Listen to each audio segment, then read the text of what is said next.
IDTV మన ఉనికి మన వాణి. మిత్రులారా, మీ అందరికీ సామాజిక ఉద్యమ వందనాలు. నా పేరు తెలంగాణ శ్యామ్, నేను సామాజిక ఉద్యమకారుని. ఏదైతే మన హైదరాబాద్ పక్కనే ఉన్నటువంటి చిలుకూరు బాలాజీ టెంపుల్ ఉన్నదో దాంట్లో పనిచేస్తున్నటువంటి ప్రధాన అర్చకులు ఎవరైతే మన రంగరాజన్ గారి పైన ఆర్ఎస్ఎస్ భావజాలం ఉన్నటువంటి తీవ్రవాద సంస్థకు సంబంధించినటువంటి వీర రాఘవ రెడ్డి, ఆయన ఏ సంస్థ పెట్టుకున్నాడు అని అంటే రామరాజ్య స్థాపన అంట. నేను ఆయనకు 2 నెంబర్లకు ఫోన్ చేశాను. ట్రూ కాలర్లో ఆంధ్రుడు అని పడ్డది. సంతోషం, ఆయన ఆంధ్రాలో పుట్టాడు కాబట్టి ఆంధ్ర మీద ప్రేమ అనేది ఆంధ్రుడు అని పెట్టుకున్నాడు. నేను తెలంగాణ శ్యాములు కాబట్టి నాకు తెలంగాణ మీద ప్రేమ కాబట్టి నేను తెలంగాణ అని పెట్టుకున్నాను. సూపర్, మంచిది.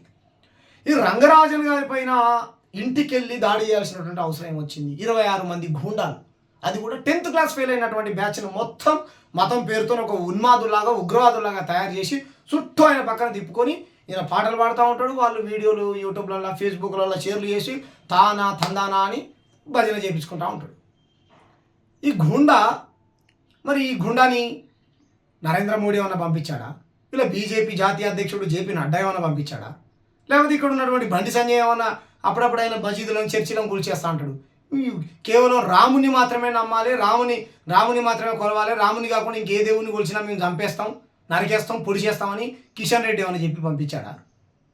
లేకపోతే వీళ్ళ హెగ్డేవర్ దగ్గర నుంచో, లేకపోతే వీళ్ళ శ్యామప్రసాద్ ముఖర్జీ దగ్గర నుంచో, వీళ్ళ సవర్కర్ దగ్గర నుంచో, వీళ్ళ నాథురామ్ గాడ్సే దగ్గర నుంచో, లేకపోతే వీళ్ళు ఆర్ఎస్ఎస్ చీఫ్ మోహన్ భగవత్ దగ్గర నుంచి ఏమైనా నేర్చుకున్నాడా? ఎవడివి రా నువ్వు వీర రాఘవరెడ్డి? మా తెలంగాణలో ఉన్నటువంటి ప్రధాన అర్చకుడి పైన చేయి చేసుకుంటావు. 26 మంది గూండాలని, ఆంధ్ర కిరాయి గూండాలని వేసుకొని వస్తావా? ఎవడిచ్చాను నీకు డబ్బులు? నరేంద్ర మోడీ అని వెనకాలన్నది, అమిత్ షా అని వెనకాలన్నది, ఆర్ఎస్ఎస్ మోహన్ భగవత, లేకపోతే ఏబీవీపీ భావజాలం నుంచి వచ్చినటువంటి విద్యార్థి నాయకుడిగా ఉన్నప్పుడు ఏబీవీపీలో పనిచేసినటువంటి రేవంత్ రెడ్డి. నువ్వు రాఘవరెడ్డి అయినా రేవంత్ రెడ్డి బంధం ఏమన్నా ఉందా? నేనైతే అట్లా అనుకోవట్లేదు. అనుకోకపోతే 100% శాశ్వత కాలం నిన్ను జైల్లో పెట్టాలి. నాన్ బెయిలబుల్ కేసులు పెట్టాలి నీ మీద, ఊపా కేసులు పెట్టాలి నీ మీద, దేశద్రోహం కేసులు పెట్టాలి నీ మీద.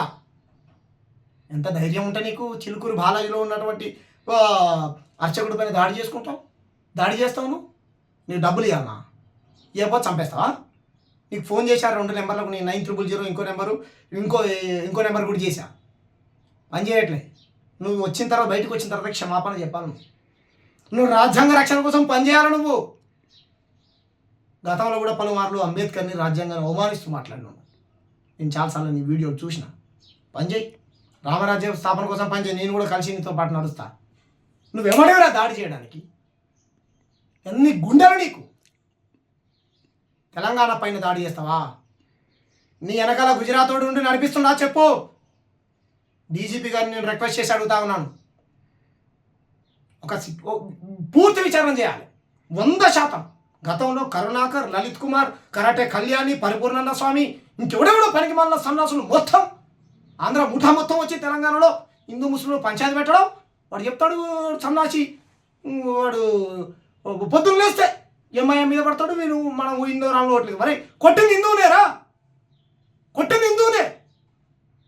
బండి సంజయ్ కేంద్ర మంత్రి, కరీంనగర్ ఎంపీ, గతంలో అధ్యక్షుడు ఉన్నప్పుడు ఈయన రోజు పెట్టని పంచాయతీ లేదు. ఇప్పుడు ఫోన్ చేసి ఆయన ఆరోగ్య పరిస్థితిని అడిగి తెలుసుకున్నాను. ఏంది అడిగి తెలుసుకోవడం? ఏంది నీ వైఖరి? డబ్బులు ఇవ్వాలా?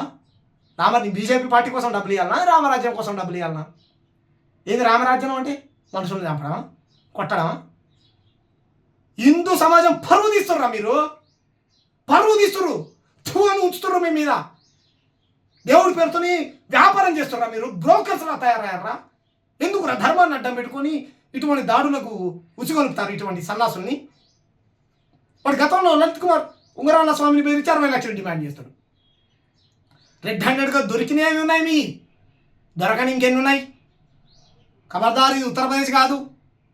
ఇలా కిషన్ రెడ్డి చెప్తాడు, ఏ దేశానికి, ఆఫ్ఘనిస్తాన్కు, బంగ్లాదేశ్కు, శ్రీలంకకు, ఏ దేశానికి వచ్చినా మా 56 ఇంచుల షాతి పైల్వాన్ విశ్వగురు ఉంటున్నాడు. మరి ఆడబోయిండు విశ్వగురు? చిలుకూరు బాలాజీ టెంపుల్ ప్రధాన అర్చకులు, ఆయన పైన దాడి జరిగింది. అంత పెద్ద సమస్య ఉంటుంది సార్, చిన్న సమస్య. ఇటువంటి సంస్థలను నిషేధించమని ఒక లెటర్ రాయి, ప్రధానమంత్రి కార్యాలయానికి ఒక లెటర్ రాయి. ఇటువంటి నిషేధ ఆర్ఎస్ఎస్ లాంటి, బజరంగ్ దళ్ లాంటి తీవ్రవాద సంస్థలను మొత్తం బ్యాన్ చేయాలి సార్. దాడులకు చంపుతారు. 26 మంది పోయి కొట్టిరు, 26 మంది పోయి ఇంటికి పోయి కొట్టి చంపారు. ఏమనుకుంటారు? వాడు ముస్లింలు తిట్టాలి, క్రైస్తవులు తిట్టాలి, మొత్తం ఉసుగొలపాలి. బండి సైన్యం చెప్తారు బీసీ సంఘాలు ఆడిగిపోయినాయి, హిందువులు గెలిచే పరిస్థితి లేదు, వాళ్ళు 10% తీసుకుని 5% తీసుకున్నారు. మతం పేరుతో రాజకీయాలు చేసి దుబ్బాల చూడ. నీ మోడీ ఇచ్చినటువంటి హామీల మీద పోరాటం చేయి, నీతో పాటు కలిసి నేను నడుస్తా. నీ మోడీ ఇచ్చినటువంటి హామీల మీద ప్రజలకు ఇచ్చినటువంటి హామీల మీద పోరాటం చేయి, అప్పుడు ఓట్లాడు. హిందువులు ముస్లింలు పేదరికంతో అలమటిచ్చేది హిందువులు కాదా? ఏం చేసింది నీ మోడీ పేదల కోసం? ఇటువంటి దుర్మార్గుల్ని డబ్బులు ఇచ్చి అంబానీ ఆదానీలకు దేశాన్ని మొత్తం అప్పగించి ఆ డబ్బులు తీసుకొచ్చి ఇటువంటి తీవ్రవాద సంస్థలకు ఇచ్చి దాంట్లో కుసుకొలుపుతాడు. ఎందుకంటే గోత్రం కావాలంట, అడిగారా గోత్రం, గుళ్ళెకి కావాలి గోత్రం. ఏం చేసిండు ఆయన? సౌత్ ఈ దక్షిణాదిలో పుట్టడమే ఆయన పాప. దక్షిణాది పూజారులను చంపేస్తారా? ఉత్తరాది ఆధిపత్యం ఉండాలా? మాది గుడి కాదా? గుడి కాదా అంటాడు. మళ్ళా ఆంధ్ర దేవుడు తెలంగాణ ప్రజల్ని దీవిస్తున్నట్ట. దేవుడికి ఆంధ్ర తెలంగాణ ఏముందిరా? సర్వాంతర్యామి కదా మా సమ్మక్క సారక్కలాగనా? వెంకటేశ్వర స్వామి ప్రాంతీయ దేవుడు ఆయన ఏమన్నా? వెంకటేశ్వర స్వామి ఎన్నో అవతారం? 7వ అవతారమా? కలియుగ దేవుడు అంటారు కదా. చెప్ ఖబర్దార్, దీనికి పూర్తి నైతిక బాధ్యత నరేంద్ర మోడీ వహించాలి. చిలుకూరి బాలాజీ టెంపుల్ ప్రధాన అర్చకుడి కుటుంబానికి భద్రత కల్పించాలి. తక్షణమే రేవంత్ రెడ్డి దీనిపైన స్పందించాలి. ఈ తీవ్రవాద సంస్థల్ని బ్యాన్ చేయాలి. దీనికి పూర్తి నైతిక బాధ్యత నరేంద్ర మోడీ, ఇక్కడ బీజేపీ అధ్యక్షుడిగా ఉన్నటువంటి కిషన్ రెడ్డి వహించాలి. పొద్దున్న లేస్తే వాళ్ళకి భజన చేయి ఇటువంటి తీవ్రవాద సంస్థల్ని పెంచి పోషించేటువంటి కిషన్ రెడ్డి, బండి సంజయ్ సో కాల్డ్ మేధావి ప్రపంచ. సార్ నేను కూడా కంప్లైంట్ ఇస్తా, చెయ్యి. శాశ్వత కాలం వల్ల జైలు ఉండేలా పెట్టు, బయటికి రాకుండా చెయ్యి. మేము కొట్టిన వాళ్ళని కొట్టమని చెప్పేటోళ్ళం కాదు, అసలు హింసను కోరుకునేటోళ్ళం కాదు. మేము తెలంగాణ సమాజం హింసను కోరుకోదు. కానీ మమ్మల్ని అవమానిస్తే, మా కల్చర్ని అవమానిస్తే, మా మీద దాడి చేస్తే ఎంత టోన్నైనా ఖబర్దార్, ఎంత టోన్నైనా బొంద పెడతాం, ఎంత టోన్నైనా సరే.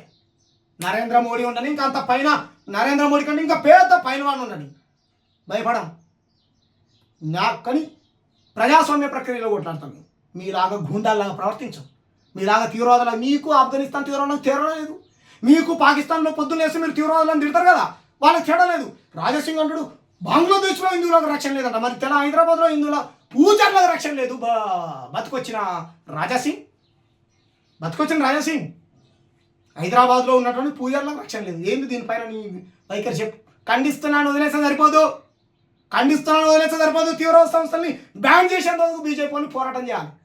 హిందూ సంఘాలు మొత్తం ఈ దాడిని ఖండించాలి. హిందూ సమాజం పరువు తీస్తున్నటువంటి ఇటువంటి సంస్థల్ని నిషేధించమని మొత్తం ప్రజాస్వామ్యవాదులందరూ ఖండించాలి. ముఖ్యంగా హిందువుల పరువు తీస్తున్నారు, హిందువుల పరువు, రాముడు పరువు తీస్తున్నారు. రాముడు బతుకుంటే చెప్పు తీసుకొని కొట్టేటోడు వీళ్ళని. ఎక్కడ రాముడు ఎవరిని చంపమని చెప్పలే, ఎక్కడ కూడా కోరుకొని. నేను చదువుకున్న పుస్తకాలలో అయితే మరి లేదు. మీరు వక్రీకరించినటువంటి పుస్తకాలలో మీరు రాసుకున్న పుస్తకాలలో రాముడు మరి అలా చంపనడా ఇలా చంపనడా అనేది ఇల్లే చెప్పాలి. రాఘవరెడ్డిని సమర్థించేటువంటి వ్యక్తులు రాముడు హత్యలు చేయమన్నాడా, డబ్బులు అడగమన్నాడా, స్వాములని ఇవ్వకపోతే 26 మందిని వేసుకొని పోయి కొట్టకి చంపమన్నాడా? నరేంద్ర మోడీ చెప్పించిన 100% నా డౌటే. పూర్తి విచారణ చేయాలి. ఎందుకంటే నరేంద్ర మోడీ కాలు వస్తేదేమో ఈయన పేరు రేవంత్ రెడ్డి. మరి ఆ బడే భయ్యా చోటా భయ్యా ఇద్దరు కలిసి ఈ తెలంగాణలో ఇంకేమైనా చేయాలనుకుంటుర్రా?